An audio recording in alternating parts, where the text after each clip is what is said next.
so now it's time to measure the fabric, and I'm also going to measure the double piping we're going to be putting on this. That's what the customer wants, double piping. So what we're going to do now is, what we usually do is we're going to label in our left column. Very simple. Don't complicate this. Left column, label each section of the chair. Seat, inside back, and outside back in the case of this, okay? And we're going to add 3 inches overall to our measurements, and our measurement is going to be where we're going to be tacking. So I'm going to go to the back.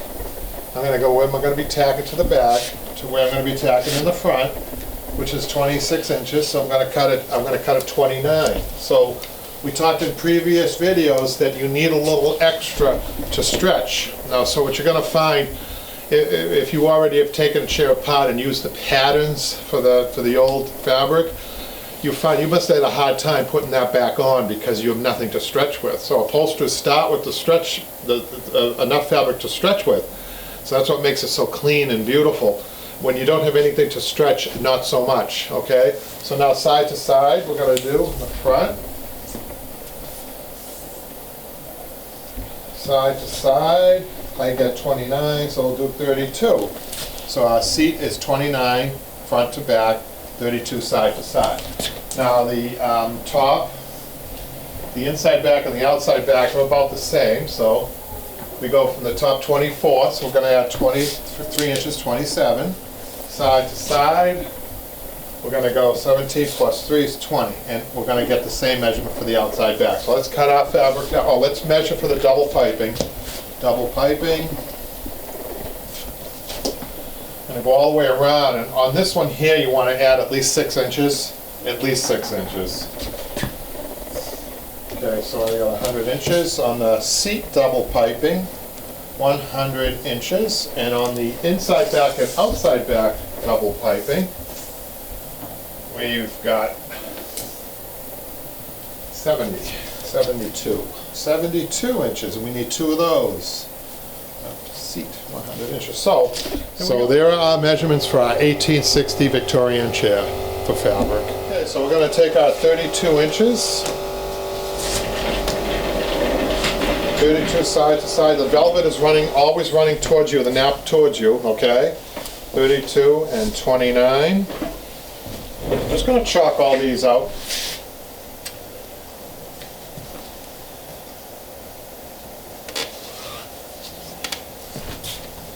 There's our seat, which is the biggest.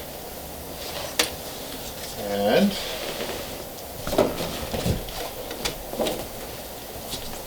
above that, we're going to get our 20 inches wide on one of them, 20 inches wide on the other one, and then up, the distance up is 27 inches. 27.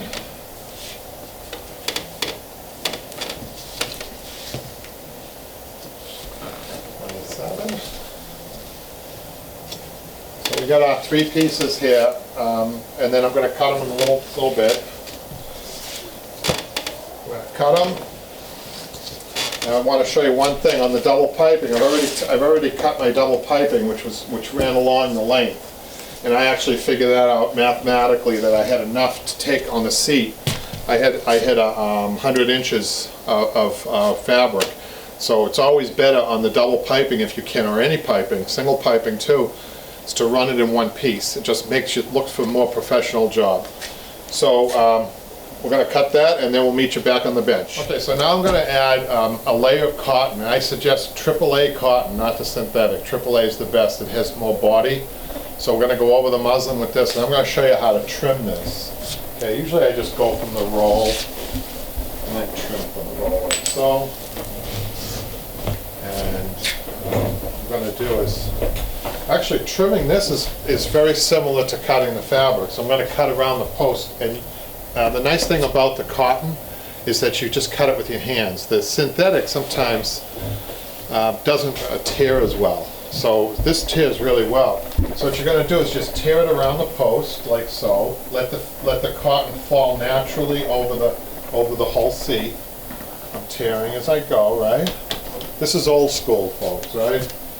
And now I'll show you some of a delicate a way of actually trimming this. It really has to be trimmed in a specific spot to make for a good job. I'm even going to pull up my chair in order to get an eye level, a little bit above eye level view on this. You can't do this standing up. You really do have to get eye level. Okay, and I'm a right-handed person, so what I'm going to do is I'm going to press with my right hand, and I'm going to pick to about an inch or 3/4 of an inch away from the finished wood. So this is what I'm doing. This is acting like the fabric will be pulling it down. Okay, and then when you trim it, what happens when you release it, it looks like you've trimmed it too much, but don't worry about that, because the fabric's going to take it down. What you don't want is the cotton to be in the tack line. So that's what we're trying to stress here. You don't want that. It doesn't make for a good job when you get your fabric, when you get your cotton peeking through the fabric that you've trimmed, and then your double welt goes on, you can see the white. You don't want that. So look, you just want wood there. So I'm going to trim this all the way around. This way. See how nice that trims? And the nice thing about cotton is you do not have to staple it. You don't have to staple it. It's just there. It's the final padding.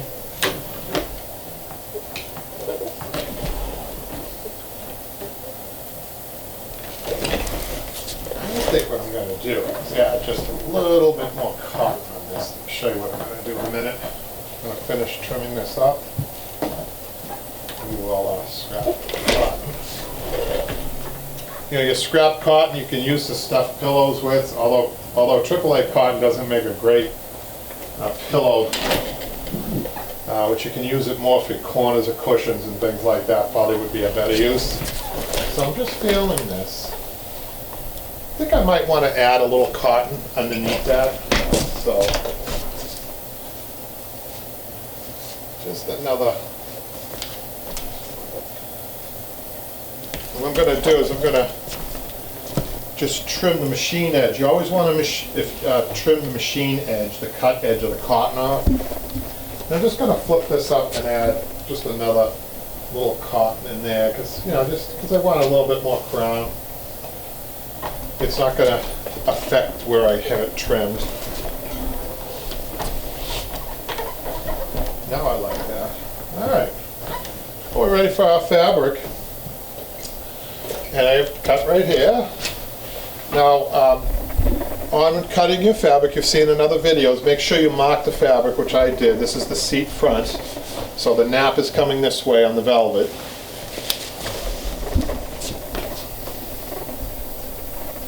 Like so. What I'm doing is I'm eyeballing this. I'm not measuring this. If it were a stripe, I'd have to measure it. But where it's a velvet or solid, I could just get an overall sense of the center. That's nice. Now again, we start in the back. We always start in the back. Okay, what I'm going to do now, for you people with tacks, you pin tack. Pin tack's a halfway tack. What I'm going to do with the staple is just pin staple, meaning it's just a halfway in. Okay. I'm going to flip this around. And I'm going to stretch. This isn't my final stretching. So what I think I'm going to do is to make sure that even after I trim this, look at this. This was coming down a little bit. So that's why I'm adjusting this. I just don't want that peeking through. I want just wood to be in back of my fabric right at this point. I'm going to pin staple this. Pin and pin. Here and pin. Staple. You'll be pin tacking if you only have tack. Tack that halfway. Okay, I'm going to go to the back again. Boy, I'm really loving the way this is coming out, folks, really. So now I'm going to go to the back and I'm going to stretch this a little bit more. So what you're going to find on the Broadway Upholstery Channel, for all you who have been browsing the internet looking for a good, or YouTube looking for a really good teacher, is that you're getting the old school methods here, and a lot of times you're not going to get the stretching techniques, because honestly there's been a lot over the years that has been lost, and that's true with the older trades, because the more of us are dying out, the less it's being passed on. And stretching fibers is really, we could teach we could teach 100 videos on just stretching fibers. And that's a big thing in upholstery, because what I'm trying to accomplish here with the stretching that I'm doing now is I want this to last 100 years. No doubt, 100 years. And it's not going to last 100 years if the first time somebody sits on it, it wrinkles. So let me just get my tool here, my side cutters, my trusty side cutters, and I'm gonna take one staple out, okay? And I'm gonna stretch from the middle. I'm just gonna give that another stretch, and now I'm gonna tack this all the way, okay? Because I'm confident this is what I want. I wish you could reach through the camera and feel this, because this is really, trust me, it feels good. Maybe someday technology will let us do that. But I don't know how I feel about having thousands of hands coming through the lens at me. My son's smirking. He thinks sometimes I'm silly. Okay, I'm going to stretch this from the middle, right? And stretch and tack. Okay, now one of these staples just crunched up here, so I'm going to take that out. There we go. And then restaple. Now I'm not ready to cut this, believe it or not. You only cut until you know you've got it stretched properly. And it's not stretched properly yet. I have to go to the front again. And I have to stretch to the front. I'm going to undo, look, leaving the middle to tack in, I'm going to undo one side. Doesn't matter what side you undo first, just do one side at a time. Now watch this stretching technique that I use. This is really important. Most people are focused down here. Focus your stretch up in this area first, like this, and then try to, what we call, carry the stretch down. Look at that, how nice that is. I know I'm making this look easy, but believe me, it's the right way to do it. And I'm going to get a staple in there, and now I'm going to stretch from the middle out. And I'm stretching. Notice how I'm grabbing hold. I'm not grabbing hold of the fabric like this with two fingers. That's going to create pull marks. I'm giving a fistful, right? And look, that's why we overcut it, so you can get a proper stretch. If you're using patterns, if some of you have done that because you just didn't know, you have nothing to stretch, okay? So here we go. Now I'm going to show you the difference. There's my finished side, there's my unfinished side. I'm really, my edge is looking really good, nice and straight. My crown is perfect to the chair, to the dimensions or the scale of the chair. I'm really happy with this.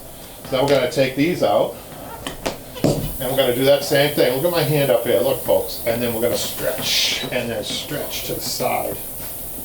You know, I really want to partner with you people at home. I think we can really have fun together. I think I can make you a better hobbyist if that's what you want. If anybody wants to progress from there, I think that if we continue these videos, that we can make you a professional. I'm convinced of that. It's just going to take practice and watching the videos. I think we can do that. I'm confident we can do that. We've got a lot of talented people out there who have been contacting us. And please, you know, speaking of which, subscribe. That really helps us. It keeps us going.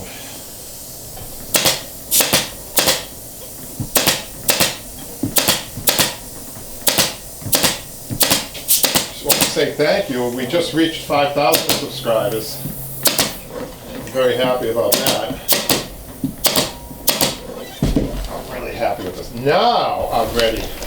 I'm ready to cut the back cuts. So I do want to say we're about to cut a beautiful velvet on a beautiful chair, and it's a beautiful expensive fabric and a beautiful expensive chair.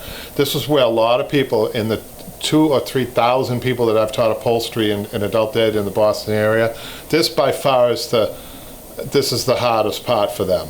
So Patrick's gonna get a real close-up of what we're doing here, and we're gonna explain why it's difficult. The reason it's difficult is because we have the fabric stretched so much to get a proper read on the cut.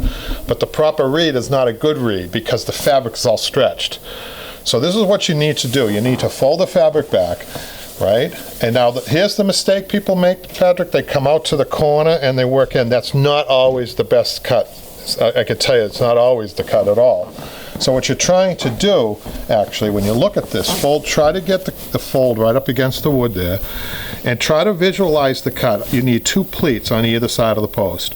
Try to visualize it when it's cut and it's in the air out here, meeting it out in space out here, okay, evenly, okay? Does that make sense? So in other words, if you're meeting over here after it's cut, you've got big problems. You're probably not going to cover the seat.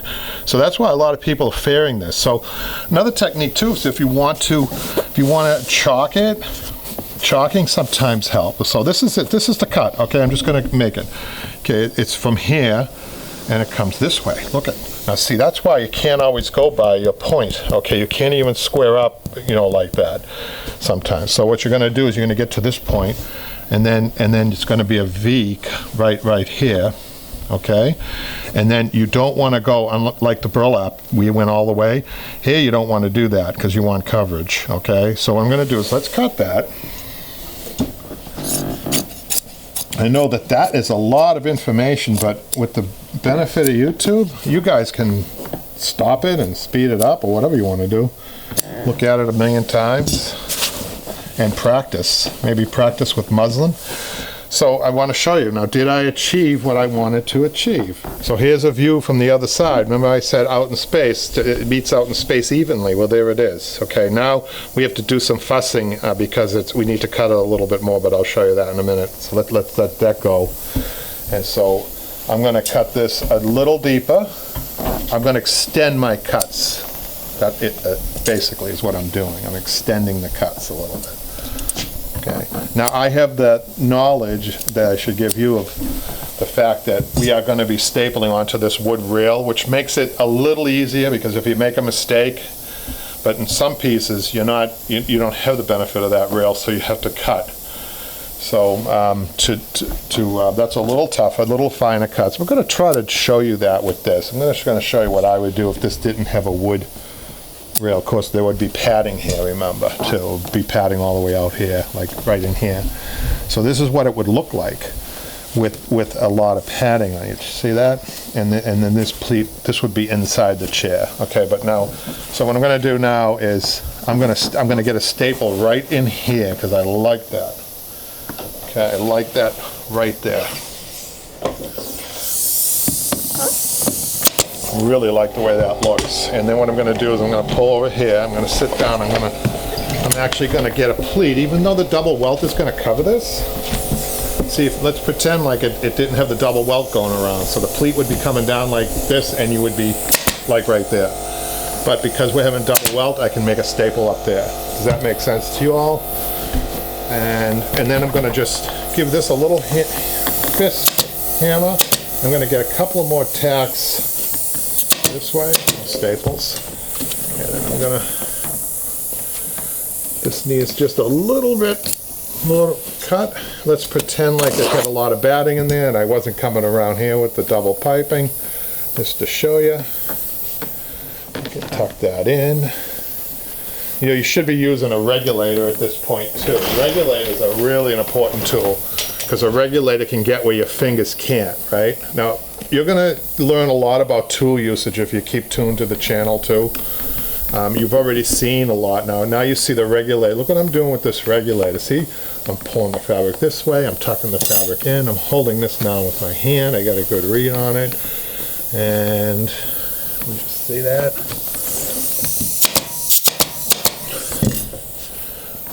So I'm pretending for you guys, let's say that had a lot of batting and I just cut that, but that's it. Beautiful. Now let's cut the other side. Okay, so now the other side, but as a right-handed person, not so easy. So if you guys have been having trouble with your right-handed cuts, it's because being right-handed, you have to actually, most people go like this because they can't contort their body enough or they don't think about it. It's just natural to take your scissors and run. This is the natural thing to do right here. And that is so wrong. If you can visualize this, let's say we did this, that would come out like this over here and you'd see, you would have no coverage at all. So that's a common mistake. And so this one's pulled a little tighter for some reason. I might have had a staple towards the back a little bit more, but it gives a good opportunity of how you really have to, in your mind's eye, get that spatial point out here behind the post in your head, because this you can really mess up. That's what I'm doing now. I'm visualizing that. I'm looking at that. I'm not looking at, this will get you messed up a little bit, the fold, okay, the actual angle of the fold. Just concentrate on what you're doing here and try to visualize that point out there. So it's actually, look at this. Isn't that interesting? That you would probably, I had an engineer in my class once we were driving him crazy. He said cutting is counterintuitive, and I've been doing it so long that I kind of forget that I think I agree with him. And as an engineer, I don't think he was used to this type of problem, because used to working on flat paper. So does that make sense? So I'm going to cut this way. Now look at how I have to turn my body. I'm glad Patrick's over here showing both of these cuts, because this is important. I have to actually turn my body this way. I'm on if Patrick looks at my toe down here, Patrick, my right toe, I'm up like this. So it's actually exercise. See that? That's what makes it hard. So let's see if we did as good a job over here as we did on the other side with that space, with the point in space, right? Let's see. Let's just, oh yeah. Yeah, we nailed that one. Yeah, we nailed this one. Look, we're right behind the post. That's perfect. And we have ample fabric to mess around with pleats or anything we want. And that's the key. If you cut it the first way I showed you, the fabric would have ended up like I'll show you, even worse than that. It would have been like that. The cut would have been over here, and you would have had to do your seat over again. So I think that's the scary part for cutting. We're going to get into a lot of this. I'm really excited about offering these live classes that are coming up, because we're going to have more people doing more projects in the class. That in itself will show you much more. And I think it would be good for you beginners as well as anybody out there who wants to. If you're advanced and you want to teach classes, you can watch these classes, and I think you can set up a class as I do. And you just need the confidence that comes with repetitive work, and probably into your journeyman point in your career, meaning you've been doing this for 5 or 6 or 7 years, and you can maybe get hired as an assistant upholsterer first in a class situation, and then move on to your own classes. I tell you, it could be lucrative for some of you out there who are really committed to this. Okay, so I'm going to pleat over here like I did on the other side. Get this pleated. Going to tack over in here. Okay, and I'm going to get a couple of more tacks this way, staples this way. You'll hear me talk tack, staples, same thing to me sometimes. Okay, now, because we have stapled back here a little further than the last staple here, I want to get one more or a couple more stretches. So I'm going to have to, see how when I stretch this, it got loose in here. I'm going to have to undo one of these. Okay, the best way to do that, sometimes you can do that and get your staple up. You got to be real careful when you do that in finished fabric. Okay, and even this staple I don't like, I need to remove. Okay, good. Wasn't too bad. And now, to make this cut hard, I need to stretch this tight. So that's going to really make for a hard read on this cut, but a proper read. It's properly stretched, but a bad read on the cut. You'll see. So what I'm going to do is stretch this and get this staple.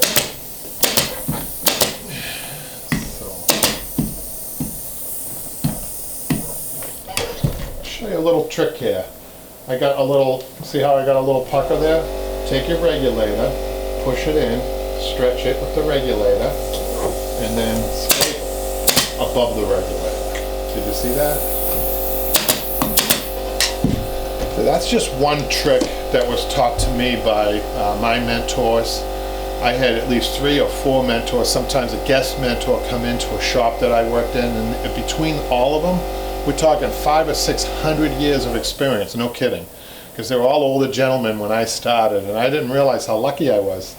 But they taught me tricks like this. You're talking thousands of tricks like this. So I'm hoping that we can throw all these tricks out to you and then make you all better upholsterers, so that we can just change the whole industry and make upholstery what it once was, which was a thriving, as early as 30, 40 years ago, we were it, you know, upholsterers were it, and then new furniture stores, but that's a whole another problem. So hopefully I'll be able to throw all these tricks out to you, and I'm perfectly willing to do that. I'm at a good point in my life where I can do that for you. Okay, but before we make our cuts over here and our pleats over here, we need to add a piece of fabric on the arm part. So what I'm going to do is I have my fabric cut, and at the top mark, make sure the velvet is running the right way, which in this case, this tricks a lot of people. Always make your velvet go, what you're cutting, it's going to be going down or towards you, okay? You're not taking your velvet and trying to match the side of it. Don't do that. That only messes you up, trust me. So what you're going to do is you're going to flip this over, get a staple here and a staple here, if there were staples in here. Quickly change. I wish I could tell by the weight of the gun that I'm running out of staples. That would be pretty impressive, wouldn't it? Oh, I got one staple left. I know that because of the weight of the gun. I doubt it. If anybody out there can do that, will you write to me? Okay, I'm going to put a piece of cardboard tack tape in here to get a nice straight edge on this. I think I saw that in a movie where the bad guy knew by the weight of the gun that there weren't any bullets in the gun. Okay, so what we're going to do is we're going to, you know, I guess you could use just a little teeny cotton in there, like a half a layer of cotton, just to take the edge off the wood. But not much. You don't want to pad that up too much. And then I'm going to staple down below. I'm going to staple this way and this way. And I am going to take my scissors and trim that.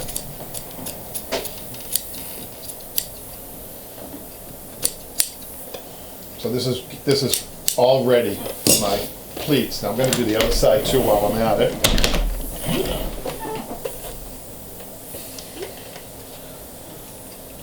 I see a leftover gimp tack in there. Isn't that funny?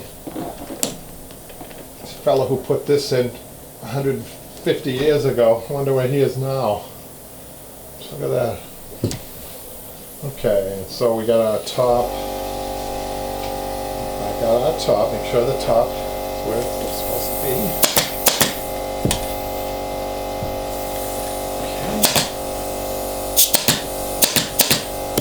Check it first before you put the cotton in. A little cotton, just to act as a buffer. Stretch it a little bit. Stretch it this much.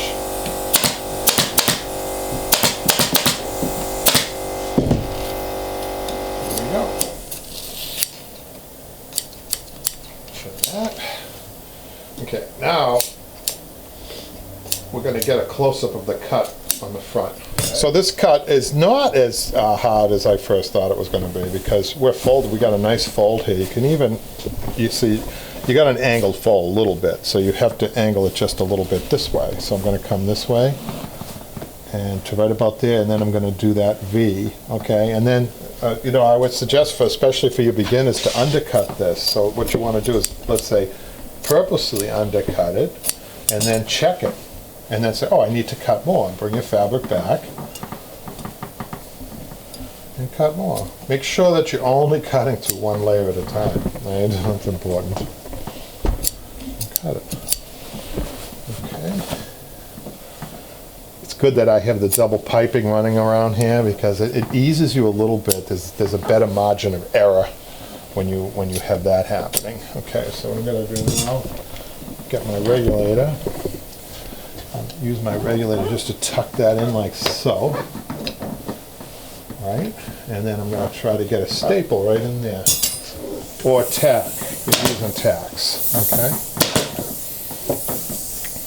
That's good enough. The double piping is going to cover that, and then I need to cut this a little bit more.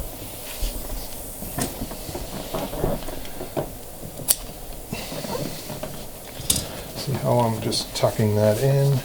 And then I'm pleating this around, and now I need my pleat, and I see another gimp tack in there. And I'm going to show you, I'm going to point something out here with the velvet in a minute. The napping of the velvet, before I want to take this out. It's the tack, that leftover tack that I don't want. That's good enough. The double piping will cover the rest of that. And I'm going to trim this side up a little bit more.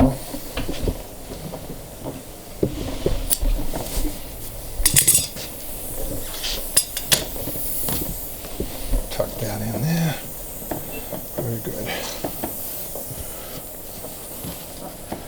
Tuck the cotton in there. Okay, I want to make a point over here. Come this way. One of the things you're going to learn from me is old school, okay? And in the old school, when you cut your fabric, no matter what it is, even if it's a solid, especially if it's a velvet, pick the top, make sure the nap's going in the proper direction, and cut your fabric and never deviate from that. So I want to point something out. See how I have this pulled? I'm going to get rid of this here. Don't like that either. There we go. All right. So you see how the nap is different?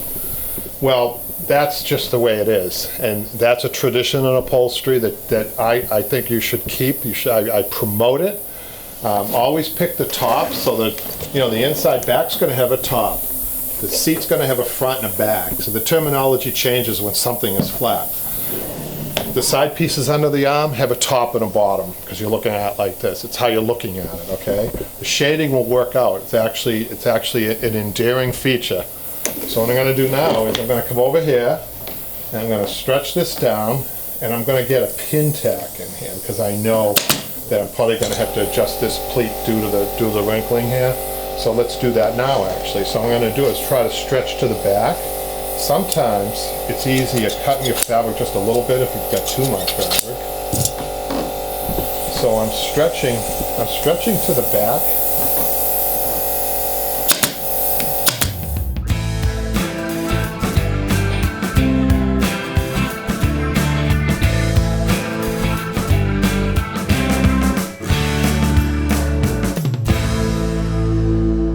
Okay, so now my right-handed cut, which is always the harder cut for a right-handed person, and this is why, because I got my right foot off the ground, the back, and look at how my fabric is torqued this way. So I have to actually start cutting here. It's kind of hard. Don't cut from the top. Never do that because you can't. You always miscut or you'll slip on your scissors and cut the actual seat. So what I'm going to do is start my cut here. This is what makes these cuts hard. It's kind of an unnatural way to cut. And I'm coming to the middle of that post, and then I'm going to do my V. This way, and this way. Okay, and then I'm just going to lay it in there to see. I need to cut it just a little bit more. Cut this side just a little bit more. And with the regulator, just kind of tuck that in, your pleat portion of it. Make your pleats over here. I see a staple attack here that I want to get out. Right. Okay, now, so I'm going to get a pin tack or pin staple in here. Okay. Actually, what we're going to do is just before we do that, let's just get this stretched out a little bit more to the front because we've got it stapled in the back a little further. We can extend our stretch to the front. So I'm just going to get a few more. Tuck this in. We don't want that poking through. Tuck that in. Okay. Now I'll go back here because I pulled that a little bit. I need to do a little bit more padding in here. It's okay to add. If you're going to add padding, you might want to add Dacron rather than cotton. Cotton balls up a little bit. Dacron doesn't. Dacron's a better additive, in other words. Okay, so now watch what I do. This is a problem area because it's a curve. Okay, so I'm going to stretch to the back. Look to see what my tack line is. And staple. And what you can do is, if you want, you can get a pin staple down in here. That tightens this. And then we're going to tighten to the front. And this portion is tight. So all I need to do is kind of press down or stretch.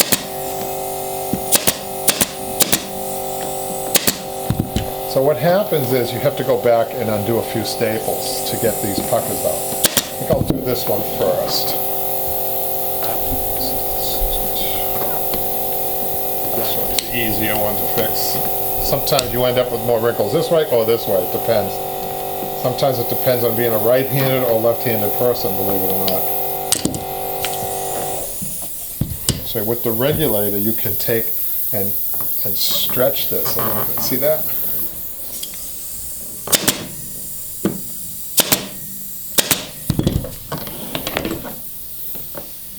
Okay. Now, definitely, I need to undo a couple of these staples. Undo the one down here that's already served its purpose of stretching, right? And we're just going to take this out. See if we can correct this.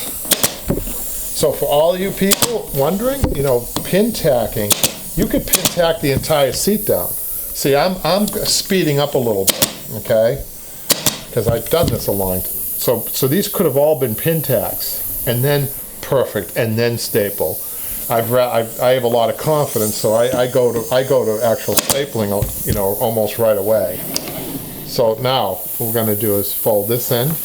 I'm going to put a little bit more cotton in here.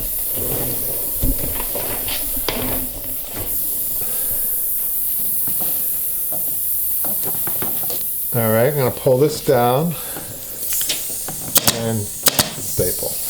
And just like the other side, we need to make this side 2 pleats to make it look like the other side. We can't put 1 pleat over here and have the other one 2 pleats. So what you want to do when you do 2 pleats is you balance up the fabric on both sides as much as you can and staple the middle, and then you pleat, and then you can take your regulator just to kind of smooth it out before you staple.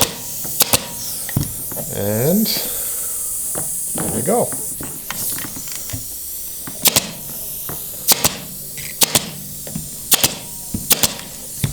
Done with the seat. Now having a sharp pair of scissors is so important, because with a sharp pair of scissors, it actually acts like 2 razor blades coming together at the point, okay? So if you get this going to a certain point, maybe not so much around the edges, you could just kind of glide like so. Did you see that? And it's really important to trim this close. And then as you go, if you see little gaps, fill them in with the staple, right? Okay, and that's going to go right around. Trimming it. I don't suggest you use razor blades, folks. I don't like using them because or the razor knife. So if you can stand up, get in body position and get this going, holding your fabric this way, and your scissor blade really close together. I'm actually doing a cutting motion, but then at some point your angle of the scissors comes to a better point, and you can glide. See that? Look at that. Isn't that beautiful? Beautiful to have a sharp pair of scissors. And don't forget to check out my scissor sharpening techniques on the other video that we did on the channel. My goal is to get all the information I have learned in my over 40 years experience on those videos for you all. And it'd be great if we could change the industry. Make it a better industry. Make it the industry it used to be.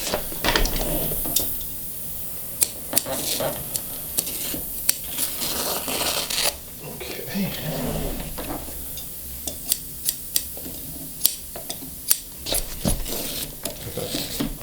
Look at that, just like butter. And this is a heavy velvet, by the way, folks. Beautiful. Okay, we're ready for the inside back and the outside back. And I think I told you, we're trying to preserve history, so we're going to keep this on, like in the previous segments. We're going to do that. But I think what I want to do is put a little bit of a cotton. Usually I would, glue the cotton on, but in this case, I'm just going to place the cotton in there. It will hold. I'm going to, for the benefit of the camera, I'm going to try to put it on there with it up like this. Hopefully it will cling. If it doesn't, we'll have to put it down, but let's just check it out. Okay, so I have a full layer of cotton here, which I'm going to split in half. Okay, and that's going to be for the inside back and the outside back. Let's put the inside back on first. Okay, and we're going to trim it so that we see the edge of that old fabric. So maybe 100 years from now, somebody will get, who's doing this chair, hopefully the industry will be around in 100 years, will be equally as excited about finding that piece as I was. Okay. And this is just to act as a buffer between our new fabric and the old fabric. That's good. half a layer, nothing fancy, it just stays up there, that's good. What we're going to do is we're going to pin tag the top. I have my top marked, right? So all the velvet's going to be running in the same direction. Put that up there. And a pin staple. Not an all the way in staple. One there. One there. Now, normally I would be down on the, I would have this on the bench. But for your benefit, we'll put it up here. It's a little harder to upholster. I would make sure my bench was clean and I'd have this on its back.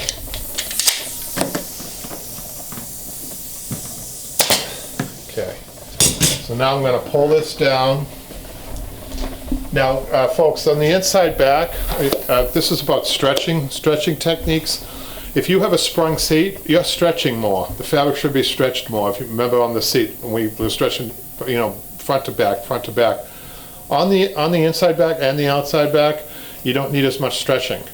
So it's possible I'm going to stretch this and tack this down here, and then undo these, stretch up, and tack that. So it's a little bit less stretching. So let's just see. I'm pretty sure I'll be able to do that. So stretching, and then I'm coming to the edge here, doing a two-way stretch. Stretch and stretch. Two-way stretch. Down and away. All right? And that should be line these up pretty good. Just make sure. I want to make sure that you're stapling into where you're supposed to be stapling here, not in the finished wood. That's important. So I'm stretching to the side and attacking there.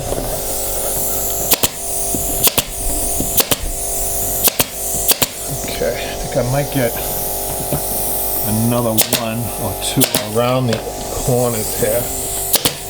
Okay. Okay, now we're going to undo one half of a side, which in this case is only one tack or staple, right? Just going to take that out. Stretch up. Now see, I just want to show you this action here. See the stretch up? See the fabric stretching? No, it's hard on the camera, but to see that, but it's stretching up. So that's the only stretch that's required here.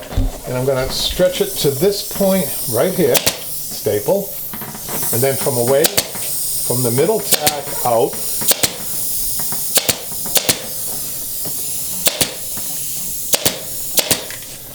beautiful. And then the same thing here. Now here, I always go, that's my easy side. My left hand's pulling, my right hand's stapling. This is my hard side, the right side. Always the right side as a right-handed person is going to be tough. I envy anybody that can use both hands. So let's see, we got to kind of do a backhand there.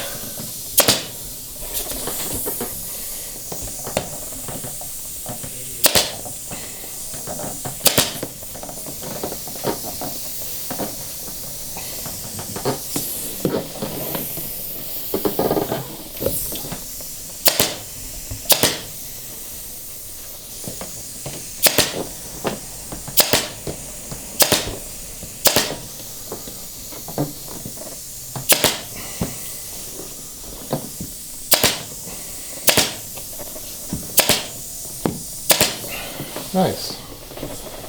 So it's really important to work from the bottom to the top on these. These are curved. So if you start stretching on the sides first, you got a problem. The fabric comes off the curve, and it actually has the opposite effect. You're not really tightening at that point. First time somebody sits on it, it's going to get loose. So you always want to work on these curve-shaped Victorian backs. You want to try to get your tacks in, extend your tacks as far as you can up and down. I'll show you what I mean by that. I'm going to get a couple more tacks here. And then from there, that point up, I'm going to stretch. Watch this, see that? Well, I'm not stretching side to side yet. Right?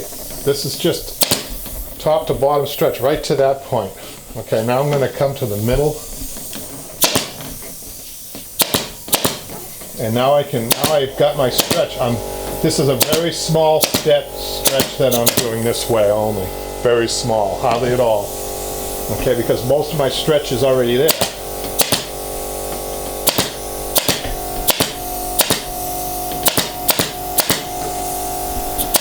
Look at that. I'm so lucky to have these pneumatic staple guns, because if I were hired by a museum, if this was museum quality work, we would be using tacks. And putting tacks in right in these areas would create all kinds of pucker lines, pucker marks, which you see in the under fabric. You see it, Patrick, if you can see this. That's why working tacks is much harder to do. I mean, I can do it. I learned on tacks, which actually gave me the benefit of knowing how to stretch fabric. So I'll explain that later, but stretching fabric is everything. But this was a skilled craftsperson who still has pucker marks. Back then, people accepted that.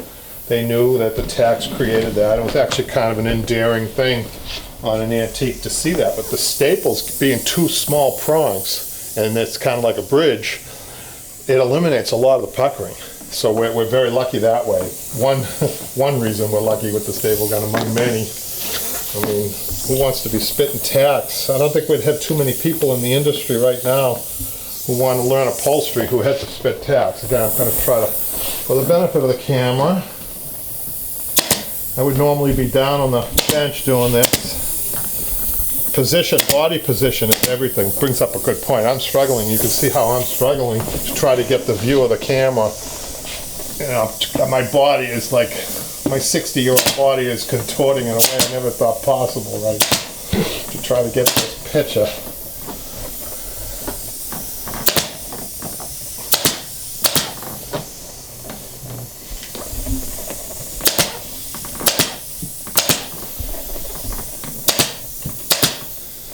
All right. Almost there. Very good.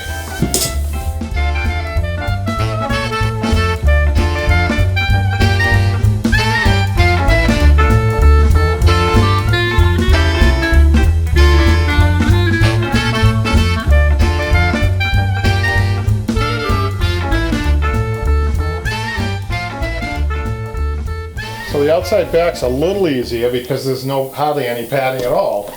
Okay, so I'm going to have a little bit of a problem with this. I might have to get a staple it to just to hold it in place before I,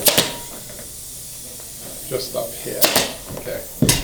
Now I'm going to trim.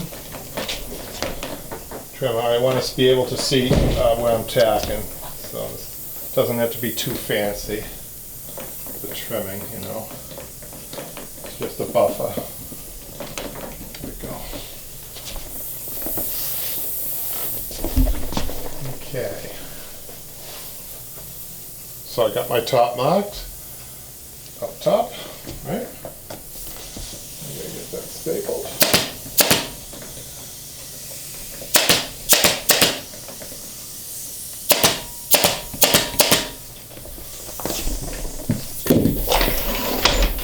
And pull this down.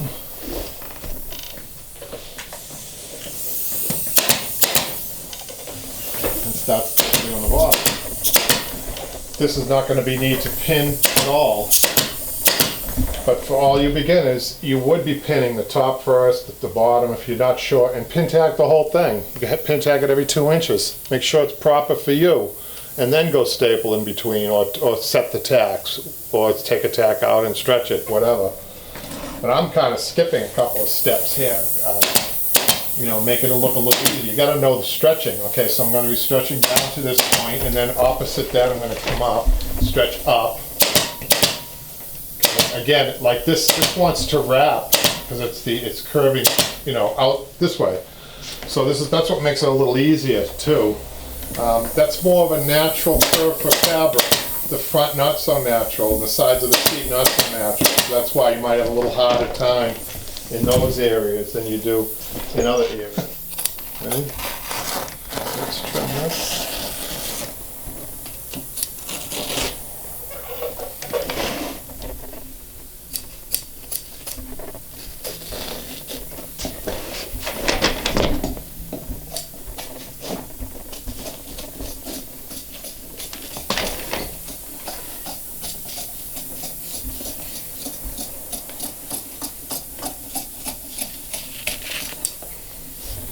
And there we go. Going to dedicate a little time to show you the proper use of the glue gun and the proper way of put the double piping on.